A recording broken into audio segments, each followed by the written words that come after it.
Hello guys, ni Afrimomo TV nk'ibisanzwe. Ubusanzwe dusanzwe tubaha amakomedi, ariko twarebye tubona hari ikibazo mukunze guhura nacyo ku bijyanye no kureba n'uburyo mwareba ayo makomedi. Afrimomo TV yabazaniye uburyo mwakoresha internet y'ubuntu nta kiguzi.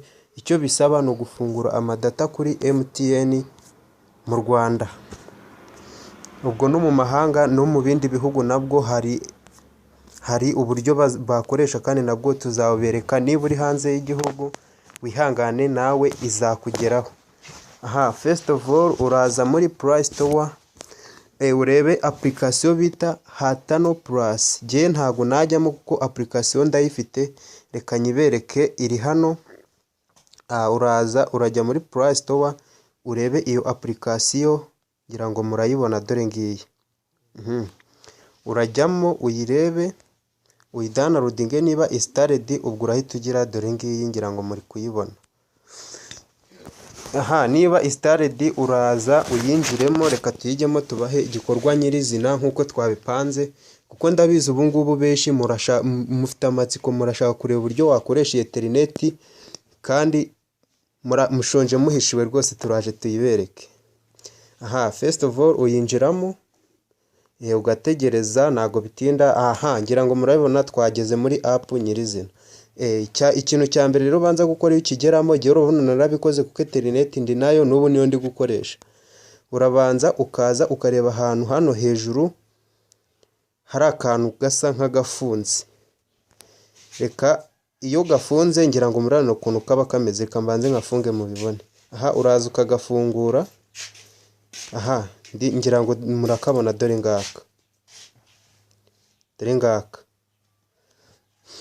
Uragafungura, ubu nagafunguye ngira ngo murabibona. Wamara kugafungura ukaza ukareba n'aha munsi hari akantu kameze nk'akambi gacuramye. Ndibaza ntawe utari kukabona, upfa kuba uri kureba iyi video, ngira ngo urakabona kuri aka gafresh ka kabiri. Hanyuma wamara kukajyaho ukaza ukagafungura.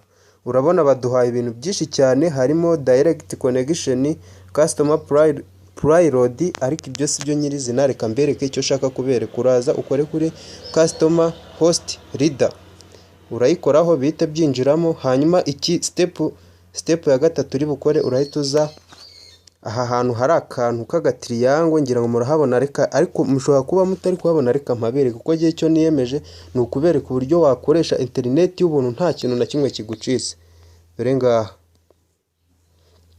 Ahangaha ngira murahabona n'amagambo yanditsemo, handitsemo ngo ni nyampinga.com. iyo niyo password yo mu Rwanda. Ubwo tuzatugenda tuvumbura n'ubundi buryo no mu bindi bihugu password zaho umuntu yakoreshamo nazo tuzazibereka. Niba uri mu mahanga atari mu Rwanda cyangwa se mu gihugu runaka, ntugire ngo password yo mu gihugu cyawe nayo tuzayibereka. Icyo usabwa ni ugukora subscribe kuri channel yacu, hanyuma ukajya ubona ibintu byose tugenda dushyiraho. Wenda igihe kizagera na password yo mu gihugu cyawe uyibone. Uraza wandikemo ijambo ni nyampinga.com ku bantu nyine bari mu Rwanda. Ubwo ibyo byose urabikora wafunguye data kuri MTN Rwanda. Nurangiza kubyandikamo urakora start. Nukora start urategereza. Uvuga ubugiye ntago nakora start kuko internet ndayifite. Nukora start urategereza, utegereze wenda nk'iminota 5. Iyo minota 5 nishira barahita ubwo ibiraba biri kwiconnecta. None iyo minota 5 nishira uraza biraba byabaye connect cyangwa se byabaye disconnect, ariko ntago byaba disconnect keretse wabikoze nabi. Urahita winjira muri logo. Ni winjiramo ubu ngubu urategerezaho gato. Urabona nge nta kintu bampaye kuko ntago nakoze start. Hanyuma urongera urinjiramo, niba byabaye connect barahita babikwereka niba byabaye connect. Murakoze. Amakuru twari twubafitiye uyu munsi nayo ngayo. Murakoze kandi mwibuka gukora subscribe, like, share na comment. Rega ziba zikenewe, mukatwereka ati abo byakunze mukatubwira ati byakunze, abo byanze nabwo mukatubwira ati byanze, tukabarebera ubundi buryo mugomba kubikoramo. Murakoze.